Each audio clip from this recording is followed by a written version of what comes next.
Cause I don't give a fuck what you say. Yeah, I'ma do shit my way. So you can go kick rocks, I'ma stack bricks up, build what I want to make. Yo, I got a lot of shit to say, so I'ma do this every day. I'll be writing things until I'm fucking buried in my grave. 6 feet deep under, but my body won't decay. Cause my messages are timeless, so they'll put them on display. Oh yeah, I rap with a certainty, I have a sense of urgency. A message for eternity, for everyone internally. I had some people burning me, but now they fucking learn to see I ain't the one to fuck with. Now they looking nervously, and I don't really care what you think of me respectfully. You can kick rocks if you think you're fucking better, see. I will outwork you, turn you to an enemy. Hurt you so bad that you're gonna need some therapy. I got the motherfucking recipe. I've been cooking up hits, I'ma leave a legacy. You'll be looking small when you're standing right next to me. I'm 5'10", bitch, but I'm 10 feet. Cause I don't give a fuck what you say. Yeah, I'ma do shit my way.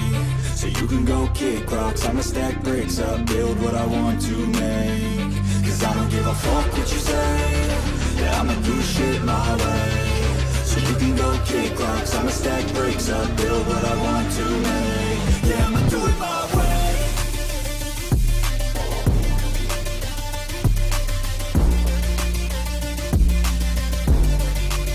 Yeah, I'ma do it my way.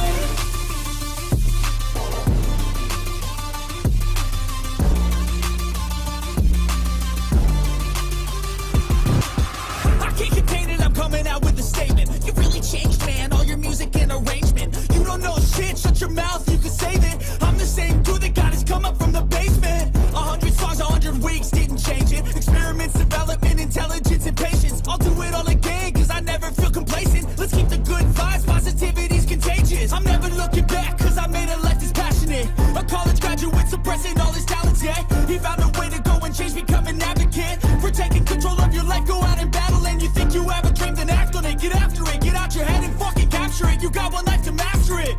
Don't give up on your future, we all start losers. We're all late bloomers, gotta Cause I struggle don't through give the a fuck sewer. what you say. Yeah, I'ma do shit my way. So you can go kick rocks, I'ma stack bricks up, build what I want to make. Cause I don't give a fuck what you say. Yeah, I'ma do shit my way. So you can go kick rocks, I'ma stack bricks up, build what I want to make. Yeah, I'ma do it my way.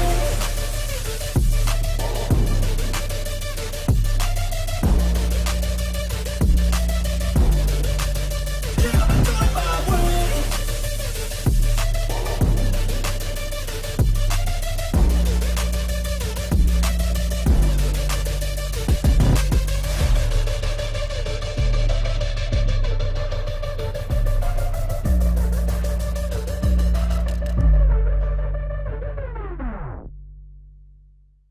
Here is how an early run of Fear and Hunger may go for you. You begin in the game's opening courtyard, and with the sound of barking ringing ominously in the distance, you enter the Dungeon of Fear and Hunger. After a few moments of eerie, silent exploration, you encounter and are pursued by a massive ogre who traps you in battle before immediately cutting off your left arm. You are asked to predict a coin toss, which you fail, resulting in your character being beaten into unconsciousness. But this is not game over. No. You awaken to the smell of rotting flesh, now missing every limb except your right arm, which you use to drag your destroyed body along with, emerging in a corridor of decaying corpses. You scramble in the darkness for something, anything, and unfortunately for you, you find it. You have a bad feeling about this.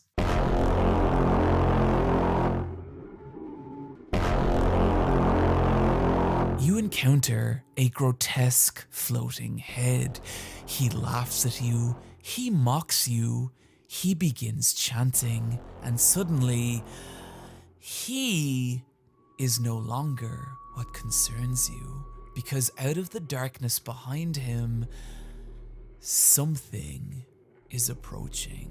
Some gigantic being is drawing closer and closer every turn. You attack, it does nothing. You beg, it does nothing.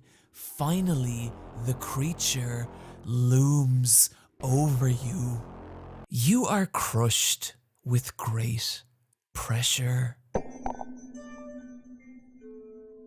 The first time this happened to me, I thought, wow, f this broken game. I hate this. I would rather play literally anything else.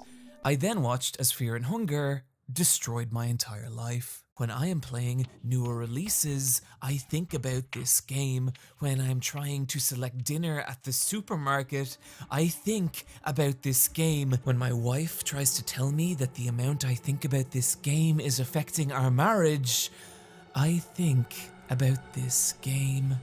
I hate this game, and I love it. Fear and Hunger is this bizarre mishmash of different genres blended with some geniusly counterintuitive game design.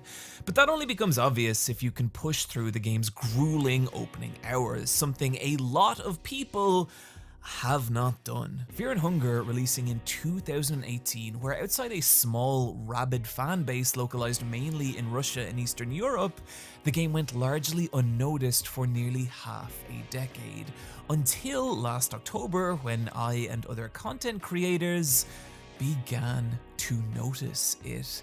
But with barely 1,000 reviews on Steam, this still feels like a game languishing in obscurity. Fear and Hunger doesn't even have its own Wikipedia page. Even Book Bumble has its own Wikipedia page! So I hope the purpose of this video is clear. We must destroy the Book Bumble Wikipedia page! My goal here today is to show you what this game is, and to do that properly, I'm going to have to pull back some of its mysteries. But I promise it's worth it. No matter what Fear and Hunger may resemble, there is nothing like this. A game so obtuse and jagged and captivating. But above all, it's cruel. And so to start, I'd like to explain exactly what I mean by that. Difficulty in modern game design has been broken down into two major categories: games that are challenging and games that are punishing. Games that are considered challenging are ones that require a high degree of skill in areas like decision making, pattern recognition, timing, strategy, etc. Think games like Ikaruga, Celeste, Devil May Cry, or competitive fighting games. Any game where the act of surviving or succeeding is considered hard. Punishing games, on the other hand, don't generate their difficulty by being difficult, but through the penalty that's inflicted on the player when they do fail. So take a game like Hades. If Hades let you indefinitely retry from where you died, I'd argue most people would beat it in an hour or two and probably not think about it again. But by punishing death through forcing the player to start from the beginning, this is how the game generates its difficulty, as well as letting it build its story and gameplay around that idea. Challenge is about your ability to overcome an obstacle, punishment is the penalty for when you fail. And a game can be hard by being either one of these things, but I would argue only becomes cruel by being both. And Fear and Hunger is the cruelest game I have ever played. The reason this is important is not difficulty for difficulty's sake, but the nightmarish and captivating experience Fear and Hunger shapes through that cruelty. A cruelty you can feel as soon as the game begins. Hey, I just want to say that because I have validation issues and seek approval through unreasonable means, I play the game on the harder terror and starvation difficulty. And if you want the experience I'm about to spend the rest of this video describing, I advise you do the same.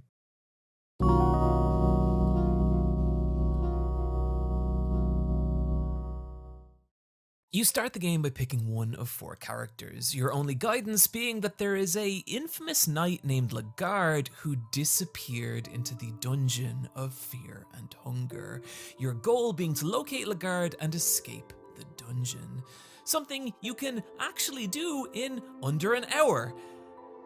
In theory.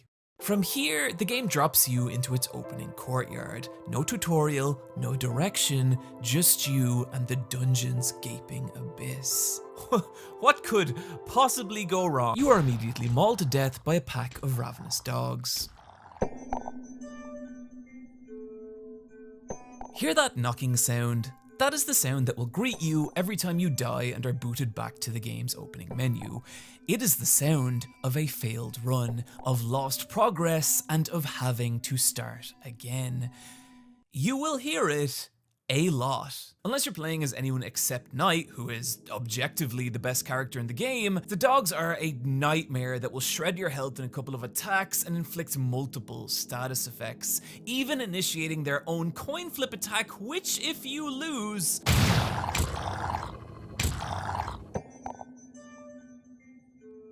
Yep.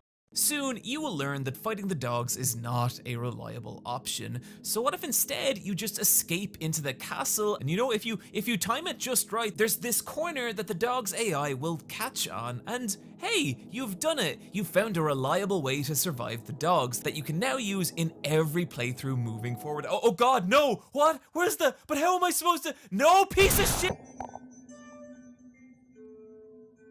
Yeah, see, while the structure of Fear and Hunger's larger map stays the same, the subsections of that map switch between different handcrafted layouts, meaning even the shit you can rely on, you cannot rely on. The dogs feel so random and unfair and cruel, and I really couldn't blame someone for walking away at this point. But remember when I said there was no tutorial in Fear and Hunger? There actually is. And it's already started. You just don't know it yet.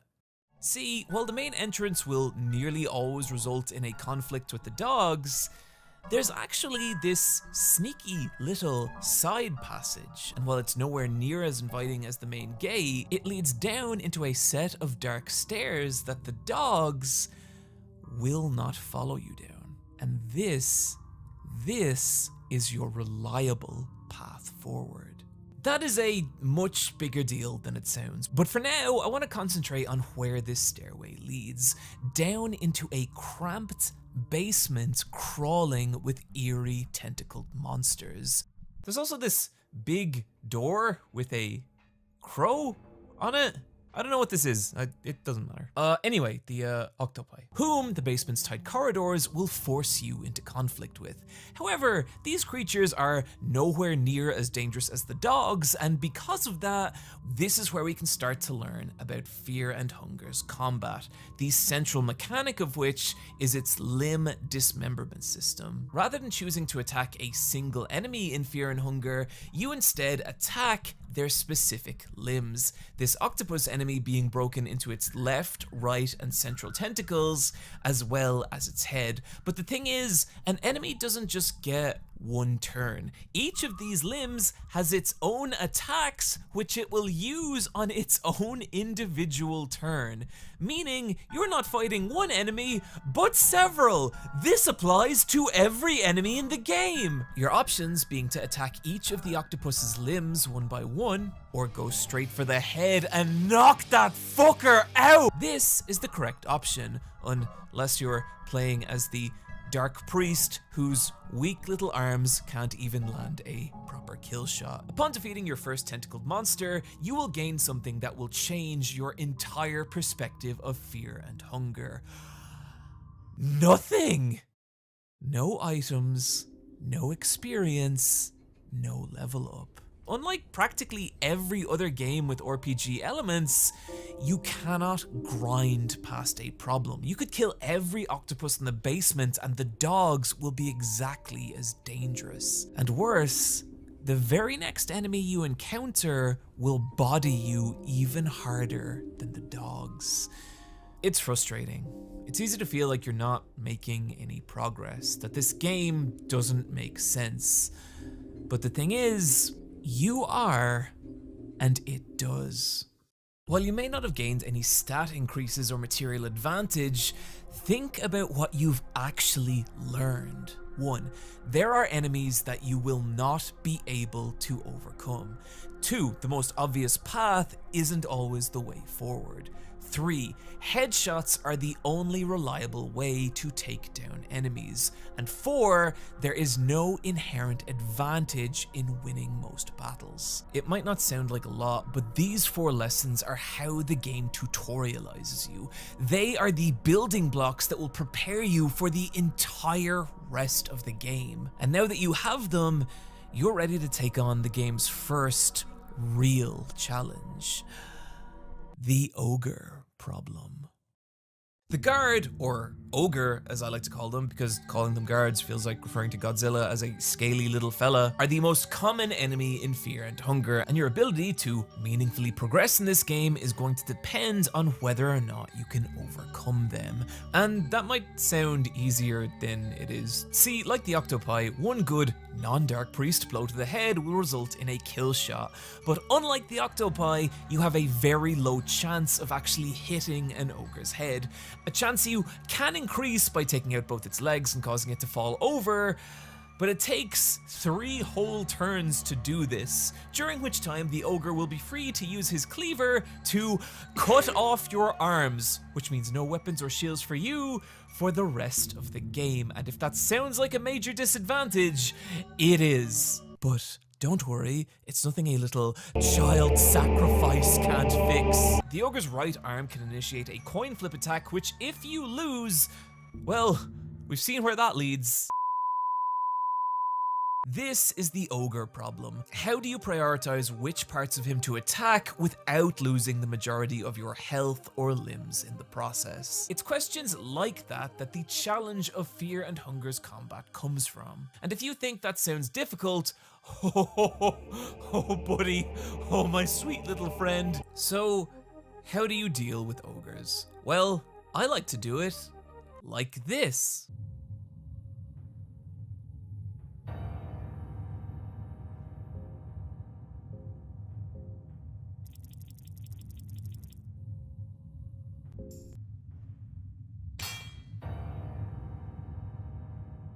Let me tell you a little story. Throughout Fear and Hunger, there's these bear traps placed around the dungeon, and stepping into one means losing both legs, which effectively ends your run unless you're willing to crawl through the game on bloody stumps, slowly starving to death as you go insane, which I wouldn't recommend. You could start a YouTube channel to experience basically the same thing. This fucked so many of my early runs in Fear and Hunger, so I genuinely cannot undersell the dopamine explosion I experienced when I was caught by a guard, and knowing that fighting him would likely lead to the end of my run, I scrambled through my inventory, found a bear trap, and thought, fuck it, let's see if this works, and then it did.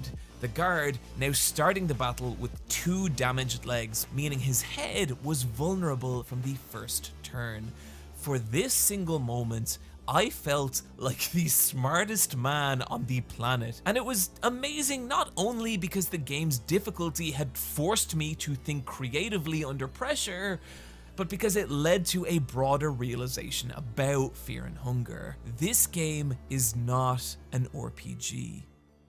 It's an immersive sim. If you're unfamiliar, an immersive sim is a game where rather than asking you to engage with its world through one central system, think shooting in Doom, fighting in Street Fighter, or platforming in Mario, immersive sims present you with a variety of systems or options in how to approach a problem. And what I mean when I say Fear and Hunger is an immersive sim is that if you try to play this game like an RPG, you will get your face punched out through your ass. But when you start to look at it like an immersive sim, this is where the entire game breaks open. Take, for example, the ogre problem. The bear trap is just one solution, but say you don't have a bear trap. Another option might be to fling a red vial in its face, blinding it, making it way less likely to land those devastating attacks. We then have the 2 options we already mentioned, systematically cutting off the ogre's limbs, which can work if you have decent enough armor to soak up the ogre's lesser attacks, or just proving what a mad bastard you are to everyone and going straight for the head, which is risky, but if you have the accuracy raising eyeglasses equipped, it actually becomes a viable tactic.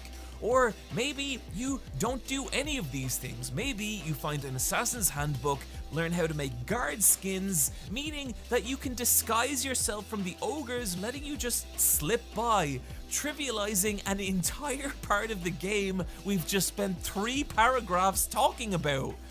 And it's that last approach particularly that raises a really interesting question in Fear and Hunger. Is the real challenge of this game its battles, or are battles just one small part of something much greater? Because of how we're conditioned to interact with RPGs, it's easy to go into Fear and Hunger assuming that battles are the most important part of it. But as you have the kind of experiences we just talked about, you'll start to understand that way more important than battles is your knowledge and creativity in how to navigate this world. And for me, that revelation started with the bear trap, but it could have just as easily been when I realized that if you have a stick in your inventory when fighting those f***ing dogs, you can actually throw it for them and these lovable little puppers will get distracted, so you can just stab them to death. But the kicker is that you could have also used that stick to craft an ultra valuable torch item, which many areas are completely unnavigable. That is a word, I looked it up, without. So do you really want to spend a stick on this one encounter? Or do you want to save it for later in the game as the encroaching darkness begins driving your party insane? Do you really want to burn that red vial in the eyes of an ogre? Or should you have avoided that fight altogether, saving the vial to burn through a locked door? These are the dilemmas that Fear and Hunger will constantly hit you with, even when saving your game. As to do so, you'll need to correctly guess a coin flip, a failure resulting in, well, some bad things. However, by holding shift, which the game does not tell you, you can actually spend a lucky coin to flip 2 coins instead of 1. But do you want to waste that coin on a game save or hold onto it to use in a treasure chest for better loot, or to up your chances of surviving one of those agonizing instant kill attacks? The more you learn how valuable items actually are, moments like raiding the barrels in the opening courtyard become fucking enthralling as you calibrate and recalibrate your route through the dungeon with each new item. And the more you learn about these systems, the wider and more far-reaching those revelations become. For example, one of the game's major choke points are the mines, filled with dangerous boss monsters and particularly the ghosts which lie at the very end, which normal weaponry will not work on. And for me, learning to navigate the mines and the fact that the ghosts are vulnerable to cursed weapons felt huge. But then, 40 hours later, learning that there was actually a secret passage within a secret passage within a secret passage that just bypasses the mines completely, it is the closest I've ever felt to one of those galaxy brain expansion memes. And moments like this are what led to my realization that the real currency of Fear and Hunger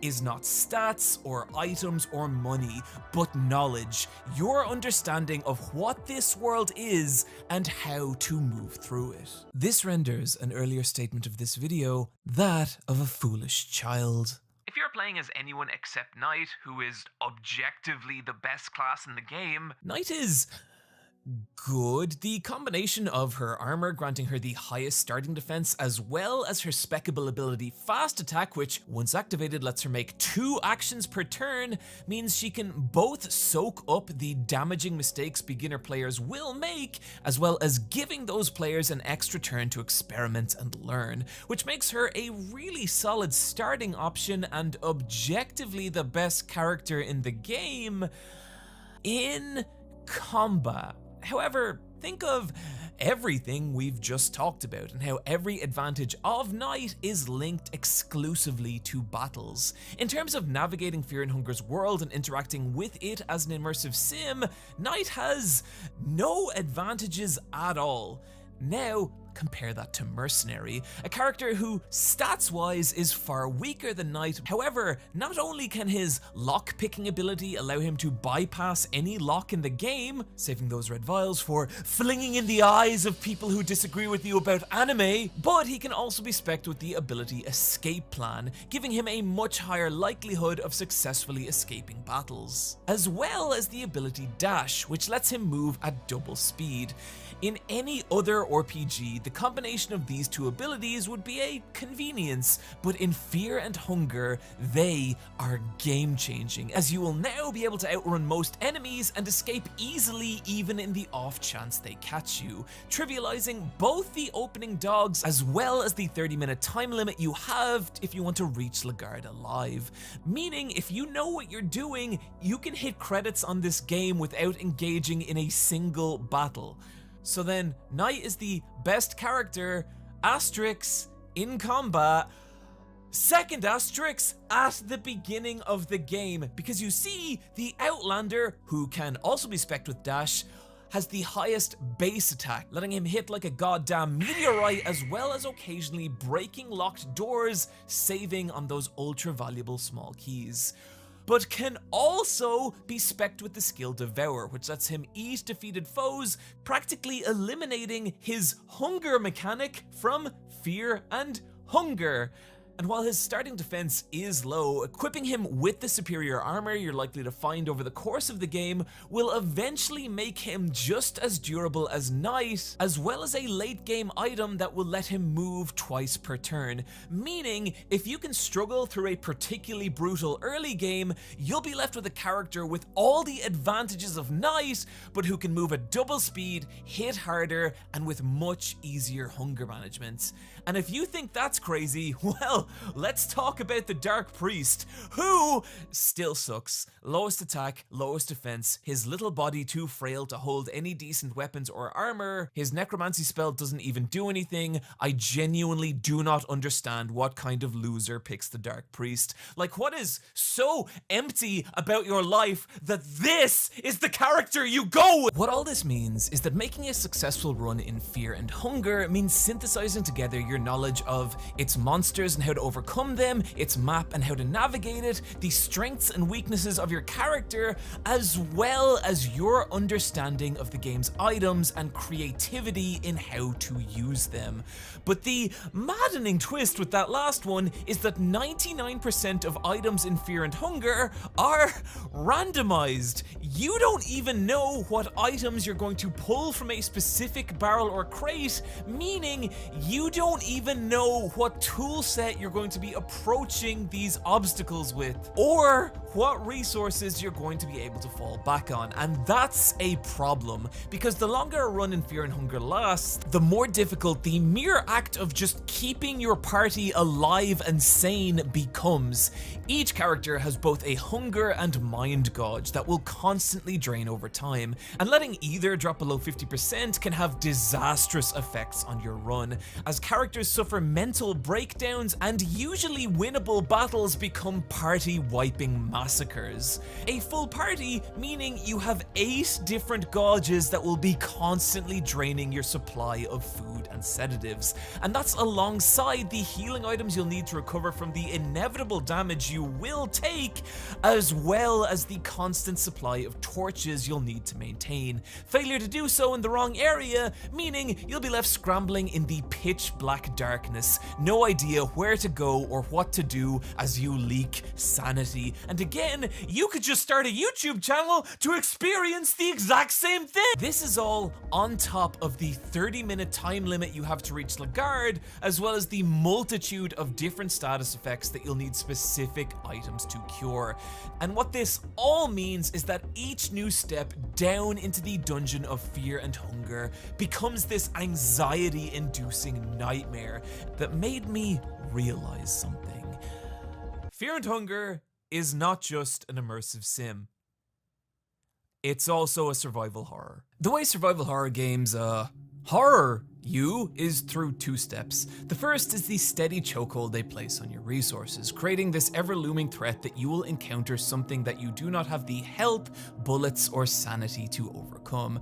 That anxiety leaving the player in an emotionally vulnerable state that the second step can happen, the actual scares, which are now able to tap into something more primal, real, and frightening.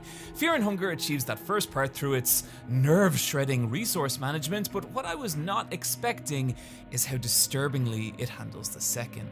When you start Fear and Hunger, most of what you'll encounter are dark takes on fantasy tropes, ogres, imps, lizard men, etc. And while it is stressful, it isn't really frightening, but there's a moment for me where that starts to change. The further down the dungeon you go, the more the nature and reality of this place begin to invert in on themselves, as the creatures you encounter begin to distort and separate from any established fantasy idea or conventional norm. Like a later enemy that looks like a pregnant mannequin, only for the baby to fall out of it onto the floor in front of you and turn by turn slowly crawl to its feet and raise its knife. And I don't even know what to fucking say about the harvest men, which don't even attack. They just stand there, reaching their long limbs out and caressing you.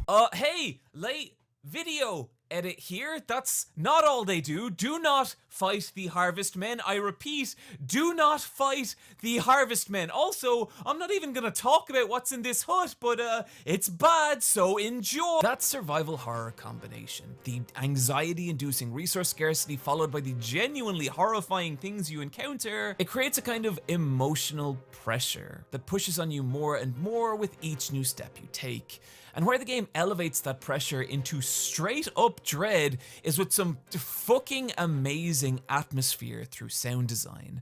There's one track later on called The Tomb of Gods, where you have this chasm-like soundscape, but then out of it rises this ethereal voice that sounds just a little too high to be human.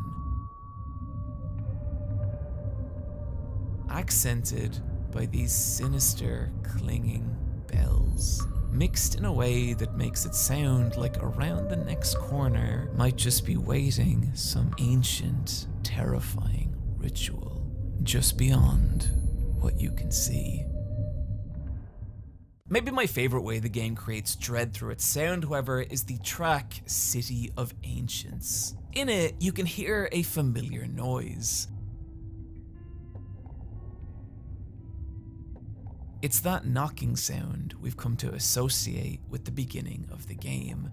But whereas before it sounded close, as if we're standing next to it,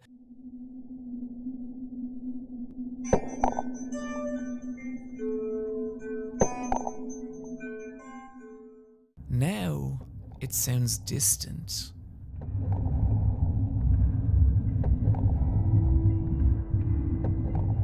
Far away and smothered by some gigantic black abyss.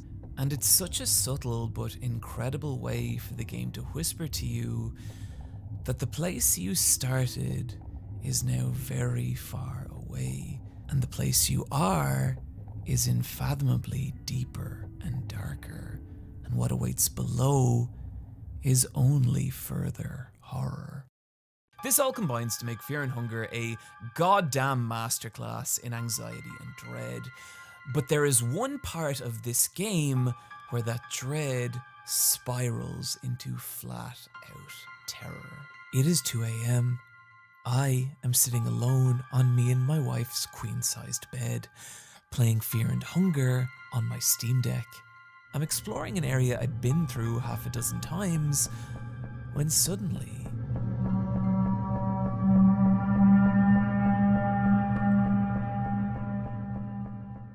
I'd seen this message before, and by now assumed it was just the game trying to fuck with me. I ignore it and go about my business when, hey, wait, I've never seen that enemy before. What is that? Oh, okay. Oh, Jesus. Oh, sweet Jesus. Oh God, what is happening? Oh my God. This run-devouring monstrosity is the Crow Mauler, a creature who takes inspiration very directly from Silent Hill 2's Pyramid Head. In fact, there's a lot of references in Fear and Hunger, which I don't really get anything out of, but depending on how much you enjoyed the Super Mario movie, you might. Pyramid Head was, in concept at least, a stalker enemy, a dangerous, near-indestructible creature that pursues the player through the game. And I love stalker enemies. The concept of something that barely obeys the rules of this world while hunting you through it is so captivating and terrifying. However, that terror can quickly turn to goofy irritation if a stalker isn't sufficiently challenging or punishing. This is not a concern you will have with the Crow Mauler. At any point during a battle, he can launch one of several game-derailing attacks. He can use his maul to smash the bones of your party, leaving them permanently debuffed. He can rip out their eyes, causing them to go blind. Pray this does not happen to your main character. And most frighteningly of all, his peck attack will, without a coin toss, kill one of your party members. Encounters with the Crow Mauler are nightmares, massacres in which you and your party hobble away from, beaten, broken, and drained of resources. And while you can avoid him, he has a tendency to burst through a wall and attack you at the worst possible time. And it's in those moments you can feel your meticulously planned, hard-fought run teetering on the edge of oblivion. The Crow Mauler works because he is maybe the purest distillation of Fear and Hunger's cruelty. And it is that cruelty that makes this game what it is.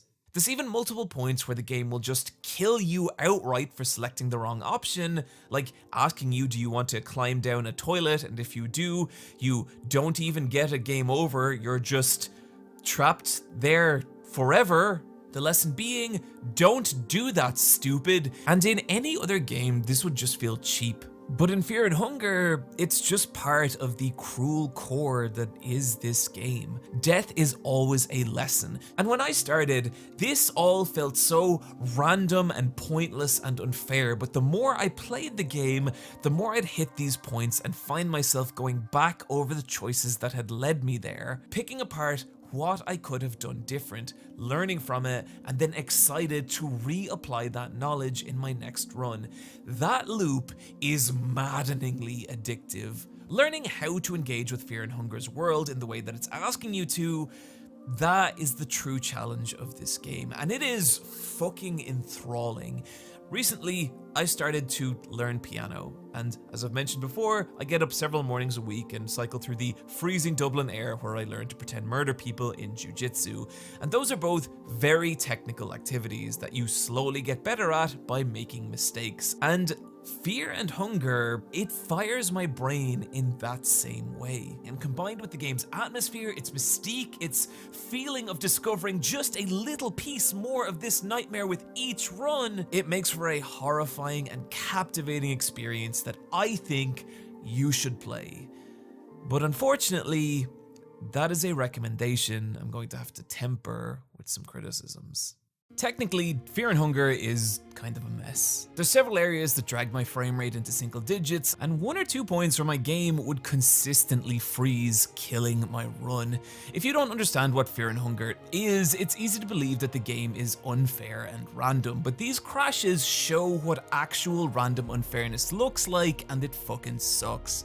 The caveat here being I was playing mostly on Steam Deck and ran into these issues far less frequently on PC, but it's still a shame. Fear and Hunger is the kind of game that devours plane rides, and while it has the Steam Deck compatibility tick, it probably shouldn't.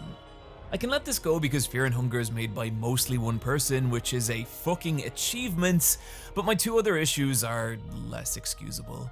Fortunately, during the creation of this video, someone actually released a mod that cuts out all the more sensitive content, which, oh boy, would have been handy to have a month ago. But what it means is that anyone can now play it, as well as the game being fully streamable. And stream it I shall over on twitch.tv/SuperEyePatchWolf this Friday at 1 PM EST. And that excites me greatly, because when Fear and Hunger spins together in just the right way, the emergent narratives it creates are the stuff of pure streaming gold. And it is one of those narratives that I want to end this video on. But before I do, I just want to acknowledge that if you feel like this video has maybe pulled back a few too many of Fear and Hunger's mysteries, its sequel, Fear and Hunger Termina, actually released at the end of last year. So here is an entire other bigger game built with the same design ethos for you to just discover for yourself.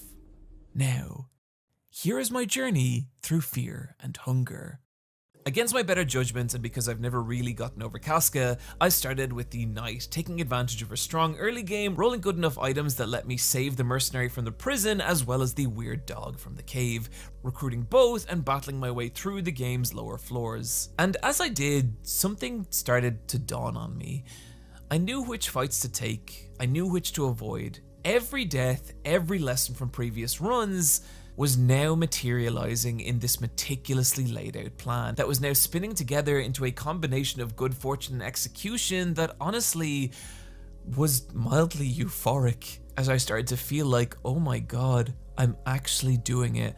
I'm actually going to make it. But there was also something else, dread, knowing that one wrong decision or mistimed button press could drag it all crumbling down. My hands were beginning to cramp. I could feel the sweat on my controller as I approached Lagarde's cell with mere moments left on the clock. I was going to do it. The end was finally, oh god, oh Jesus, no! And still I managed to rescue Lagarde, adrenaline pounding through me as I shot back up through the dungeon's floors, trying to remember what enemies I'd left alive and where, scrambling through its corridors, tense and terrified as the Crow Mauler never felt more than a few steps away, until finally we reached the game's opening courtyard, my party beaten and broken and missing limbs, but alive. We had made it, and I felt genuine happiness for them. Both they and I had escaped the dungeon of Fear and Hunger. I had beaten the game. Only, why did Lagarde go back? What was that weird moment after you rescue him where he glances up a hallway that we don't need to go down? Well, it didn't matter. What matters is I was now free. My life was mine again to enjoy the sun and the grass and the supermarket.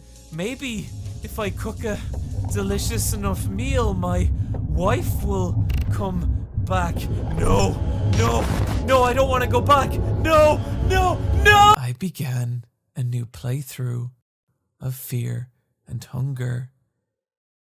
And the class I picked was the Dark Priest. Oh, god damn it. Okay, the Dark Priest is the worst character in the game until you realize that you can use necromancy to resurrect ghouls and skeletons who join your party, fitting them out with all the armor and weapons you are too weak to carry.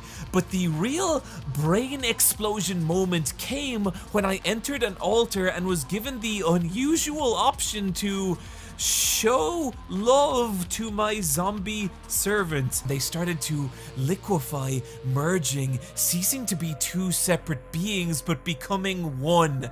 Marriage, the brand new character class who could use the spells of the necromancer, wield the armor and weapons of the knight with an even greater offense than the outlander, able to break down doors in a single swing. I started to feel unstoppable, using everything I'd learned to lay waste to this dungeon, that same euphoria roaring back, but stronger now. Again, I rescued Lagarde, but this time I went north at the place he hesitated, only to be met with a giant locked door. But how do I get it? Wait a minute, I had never figured out what that strange artifact was in the weird racist village from a previous run, and maybe, yes, unload your secrets upon me, game.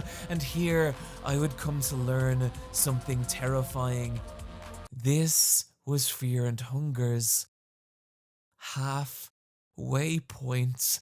Once again, I watched as the game destroyed my expectations of it, because you see, somehow, beneath everything else I had overcome was now a giant, ancient city filled with the carcasses of gods and enemies so unfathomable and terrifying. I died over and over and over, yet I could not stop.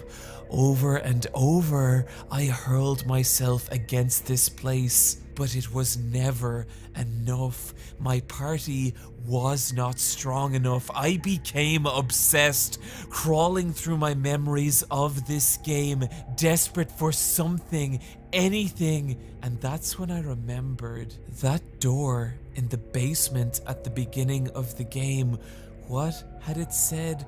What type of key did I need? Oh Jesus! Oh God, no! Not that! Anything but that! Anything but him! After many hours of experimenting, I defeated the Crow Mauler. I claimed my prize of the miasma sword, a blade so powerful that it threatened to drive my party insane, and still, its power was not enough. Still, the game rejected me, and that's when it happened. See, remember that floating head encounter at the beginning of the game? This is Nashra, and I developed quite a fascination for him. Whenever I'd get the Gore Corridor cutscene, I'd return to him, trying to glean what little information I could before being crushed to death. But that's when I discovered that by carrying the Cube of the Depths as well as the Eclipse Talisman obtained by talking to the Eastern Priests, Nashra can join your party. And so with him, combined with the strength of the miasma sword, combined with the strength of marriage, I smashed my way through to the end game.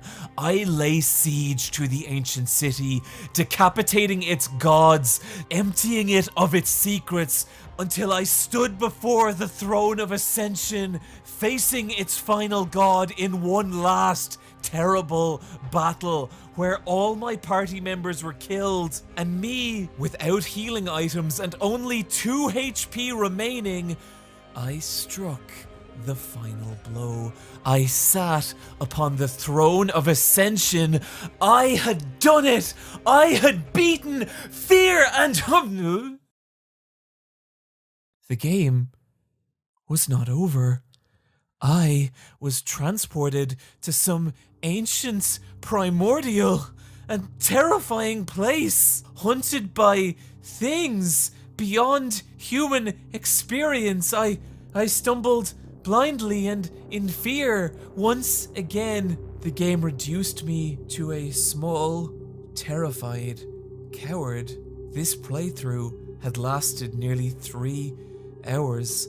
I was exhausted, but surely just a little more and I could be free of this awful place. And that's when I stood before some ancient, glowing abyss, when out of it rose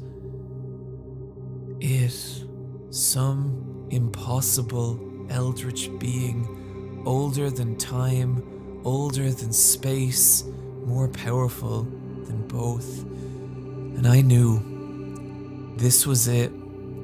This was the game's final boss, and beyond it lay freedom. And so, with the knowledge of everything I had lost, every death that had come before me, I stepped forward and faced this impossible god in a primordial battle that would determine both our fate.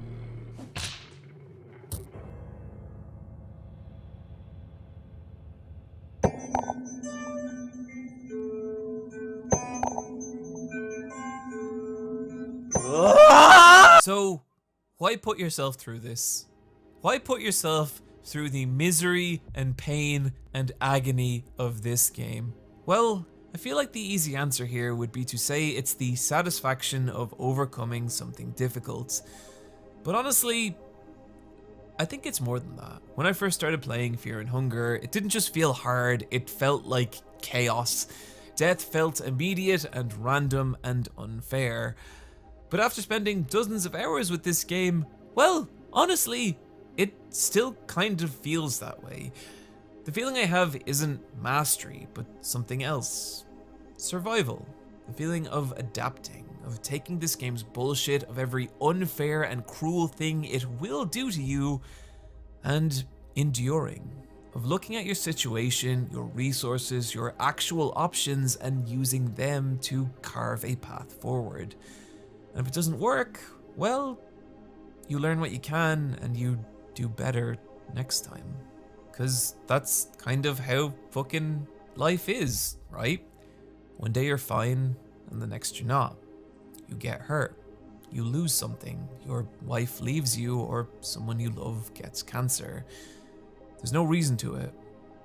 This is just what your life is now. And it's easy to fall into despair. It's easy to feel like you have no options. But what you can do is try. Is look at your situation, look at the resources you do have, and adapt and learn from it. Try and make today better than the one that came before. I don't know that there's any other medium that could give me that feeling besides video games, and Fear and Hunger uses that. This simulated experience of suffering, of pain, of losing things and surviving. So yeah, this game is cruel. It is unfair. It will make you want to stop going. Chances are life will do those things as well. But there is always something you can learn. There's always something you can take away from those experiences and grow from it. And I think that's what's beautiful about Fear and Hunger. It's a game about moving forward in that cruelty and surviving regardless. Friends, thank you for joining me today. As ever, be sure to check out iPatchWolves.com to pick up some iPatchWolves merch, and also to subscribe to my Patreon to get 15% off. And I just want to thank my patrons for making this and all my videos possible. Special thank you this week to Zarok, Will Meister, David Rabb, Claire Burns, Super Moon Doggy, Cesspool of Hatred, man, Stupid_phone. Find me on twitch.tv/SuperEyePatchWolf, where I stream most Fridays. Friends, take care of yourselves, and I'll see you next time.